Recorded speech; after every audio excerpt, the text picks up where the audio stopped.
मेथीची भाजी कच्च्या स्वरूपात असेल किंवा भाजी करून ते खाल्ल्यानंतर कोणते कोणते फायदे होतात. सगळ्यात महत्त्वाचे, हिरव्या पालेभाज्यामध्ये मेथी ही अत्यंत महत्त्वाची भाजी आहे आणि त्याला औषधांचा दर्जा मिळालेला आहे. सगळ्यात महत्त्वाचं त्याच्यामध्ये फायबर्स जास्त असतात, अँटीऑक्सिडंट्स असतात, विटॅमिन्स असतात. त्यामुळं काय होतं की शरीरातील कोलेस्ट्रॉल कमी करायला ती मदत करते, म्हणजे हृदयाची सुरक्षा होते. तसंच फायबर्स असल्यामुळे पचन चांगल्या प्रकारे होतं आणि पोट साफ व्हायला मदत होते.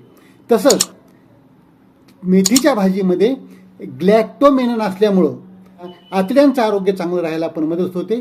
तसंच शुगर कंट्रोल करायला, म्हणजे डायबेटीसच्या रुग्णांना पण मेथीची भाजी फायद्याची असते.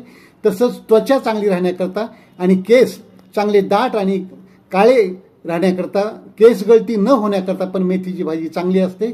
आणि पोट गुब्ब राहत नाही, त्यामुळं गॅसेस जास्त तयार होत नाहीत.